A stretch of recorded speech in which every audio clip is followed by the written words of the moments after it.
यीशु मसीह के नाम से सबको जय मसीह। मैं CH बारा मसीह मंथन बैठक झारखंड रांची से आज मैं इस वीडियो के माध्यम से एक बहुत इंटरेस्टिंग विषय पर बात करने वाला हूँ। वीडियो छोटी होगी लेकिन ये सीखने लायक है। आप सीखेंगे और साथ ही साथ मैं रिक्वेस्ट करता हूँ कि इस वीडियो को लोगों तक पहुँचाएं और आप सीखें और बाइबल के अनुसार, वचन के अनुसार आप उसको पढ़कर जान सकते हैं। लेकिन इस विषय को उठाने के पीछे मकसद यही है कि जो शिक्षा यीशु ने दिया था, जो शिक्षा पौलुस ने दिया था, पतरस ने दिया था, यूहन्ना ने दिया था, इस शिक्षा को ही लोगों तक पहुंचाना हमारा कर्तव्य है, हमारा मकसद है, उद्देश्य है।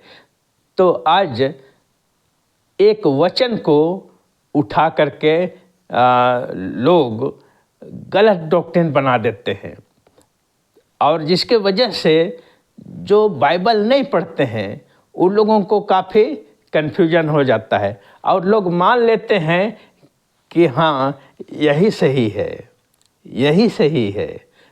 इसलिए जो पहली बार सुना तो सोचा कि यही सही है। इसलिए आप बाइबल को पढ़ें और उससे मिलान करें, जांचें, परखें, तभी जा कर के आप समझ पाएंगे। और जब आप पढ़ें तो वचन को कॉन्टेक्स्ट में पढ़ें, यानी संदर्भ में पढ़ें। जब तक आप संदर्भ में नहीं पढ़ेंगे कि किसके लिए क्यों बोला जा रहा है, इस बात को नहीं समझेंगे, तब तक आप सही चीज़ को पहचान नहीं पाएंगे। तो आज एक विषय मेरा ये है कि परमेश्वर का संतान और शैतान का संतान कैसे। जी दोस्तों, मैं फिर से एक रिपीट कर रहा हूँ इसको। परमेश्वर का संतान और शैतान का संतान कैसे आप समझ सकते हैं, कैसे, मेरा विषय यही है। तो परमेश्वर का संतान सीधे शब्दों में जो परमेश्वर के आज्ञा के अनुसार काम करता है वो परमेश्वर के संतान है। मसीह समाज में जो उद्धार पा चुका है उसकी बात कर रहा हूँ। तो जो उद्धार पा चुका है तो परमेश्वर की आज्ञा के अनुसार काम करना है, यानी कॉन्टेक्स्ट में प्रेम करना है, एक दूसरे से प्रेम करना है। तो प्रेम शब्द आया है। तो मैं वचन को पढ़वा दूंगा। इससे पहले मैं आपको परिचय करा दे रहा हूँ कि परमेश्वर के संतान वो हैं जो परमेश्वर के आज्ञा के अनुसार चलते हैं। लेकिन जो शैतान का संतान वो हैं जो उनके काम बुरे हैं, यानी कि उनके आज्ञाओं के अनुसार नहीं करते हैं, उसकी इच्छा के अनुसार। किसकी इच्छा के अनुसार? परमेश्वर की इच्छा के अनुसार जो काम नहीं करता है वो शैतान का शैतान का संतान है। यही कहने का मतलब है। तो हम इस वचन को हम लोग पढ़ेंगे। वो लिखा है पहला यूहन्ना का तीसरा अध्याय उसका 10वां वचन पढ़ते हैं। जी दोस्तों, पहला यूहन्ना का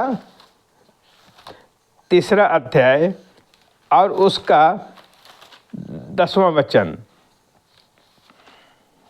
जी लिखा है, इसी से परमेश्वर की संतान और शैतान की संतान जाने जाते हैं। कैसे?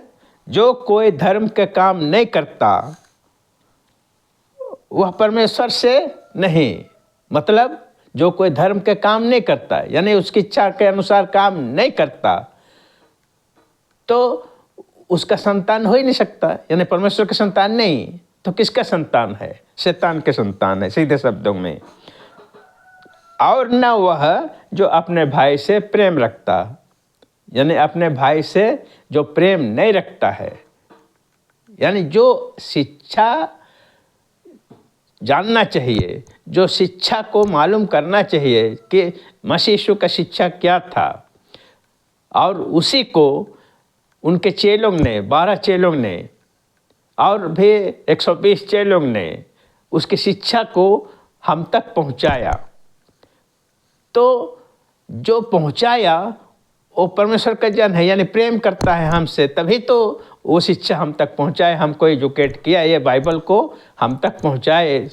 आज हमारे पास ये बाइबल है तो हम उसको पढ़ सकते हैं, लेकिन उस समय बाइबल नहीं थे, लेकिन पवित्र आत्मा की अगुवाई से वो प्रचार करते थे और साथ ही साथ यीशु की जो बातें हैं उनको वो लोग बताते थे, ताकि जो गलत जगह पर हैं वो सही जगह पर आ जाएं।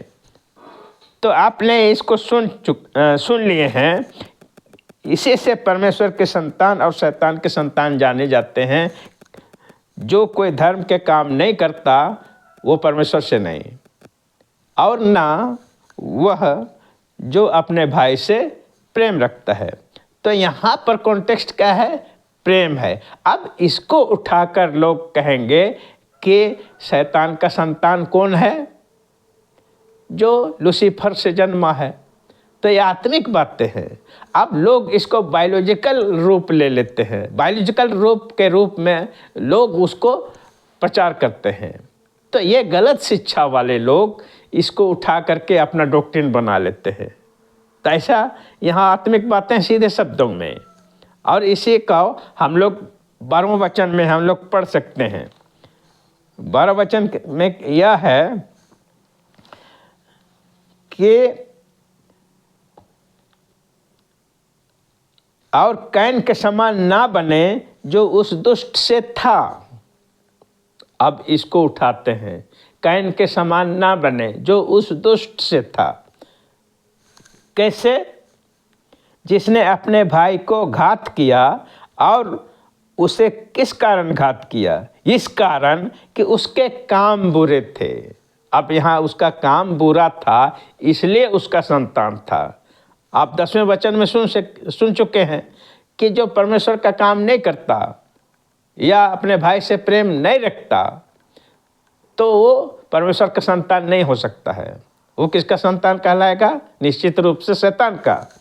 तो इसका काम बुरा था, जो किसका? कैन का।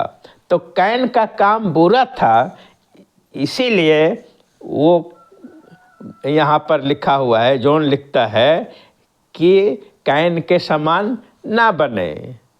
कैन के समान ना बने मतलब कि कैन बुरा था क्योंकि उस दुष्ट से था, यानी कि दुष्ट उसको चला रहा है।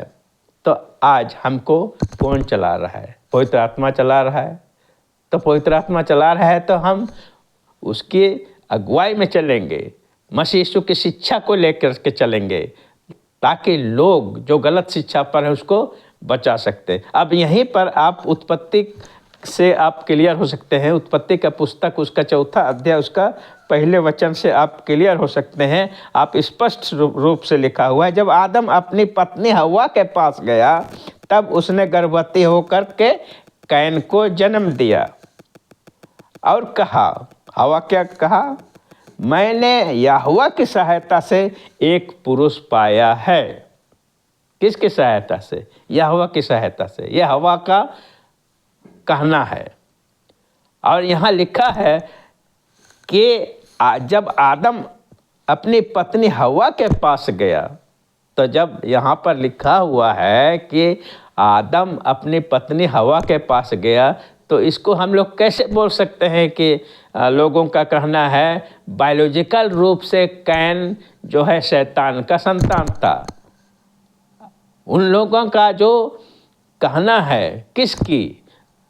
विशेषकर मैं उन लोगों को मैं बताना चाहता हूं जो ओनली गॉड वाले हैं, इसको नहीं मानते हैं। और वो कहते हैं कि जो लूसीफर था वहाँ पर, तो लूसीफर हवा से अपना रिलेशनशिप बनाया, उसका शारीरिक संबंध बना, और जिसके वजह से कैन उत्पन्न हुआ। तो यहाँ पर तो ये बोल रहा है कि आदम उसके पास गया, तो ये कैसे हो सकता है? इसलिए बहुत सारे लोग इन बात में कंफ्यूज कर रहे हैं। तो यहाँ कहना है कॉन्टेक्स्ट में प्रेम का शब्द निकला हुआ है। वहाँ पर यूहन्ना इस बात को दर्शा रहा है, और उस वचन को उठा करके लोग कहते हैं कि नए कैन जो है लूसीफर का संतान था, जबकि ऐसा कहीं नहीं लिखा हुआ है। कैसे लोग उठा उठा के बोलते हैं। और उस ओनली गॉड वाले जो डेविड क्या नाम है, डेविड शेखर, वैसे और वो और उसके जैसे लोग इसको मानते हैं, कहते हैं कि कैन जो है लूसीफर यानी सांप का रिलेशनशिप, शैतान का संबंध से कैन उत्पन्न हुआ। तो यहाँ गलत है कि नहीं? तो ये जो है कैन आदम के और हवा का सेक्सुअल रिलेशनशिप यानी शारीरिक संबंध बना, तब जाकर के कैन पैदा हुआ। तो इस वचन के द्वारा हम स्पष्ट समझ सकते हैं और देख सकते हैं। एक छोटा बच्चा भी पढ़ेगा तो इसको समझ सकता है। लेकिन ओनली गॉड वाले, ये जो डेविड शेखर और उसके जैसे लोग हैं, इसको नहीं मानते हैं कि नहीं, ये तो शैतान का औलाद हैं, यानी कि शैतान हवा के साथ संबंध बनाया तब कैन उत्पन्न हुआ। बिल्कुल गलत है। तो इन जैसे लोगों से आप सब सावधान रहें और आप इन वचनों के द्वारा आप सीखें और लोगों को सिखाएं। इसलिए मैं चाहता हूं और रिक्वेस्ट करता हूं कि इस वीडियो को लोगों तक पहुंचाएं, ताकि जानने पाएं कि ये ऐसा नहीं हुआ था, यानी कि शैतान का संबंध हवा से नहीं हुआ था, बल्कि आदम के द्वारा पैदा हुआ था। इसलिए आदम का पुत्र था, उसका काम बुरे होने के वजह से वो उसका संतान कहलाए, उस दुष्ट से। ये कहना चाह रहा है जॉन। तो मैं समझता हूँ और आशा करता हूँ कि आप समझ गए। सबको फिर से जय मसीह।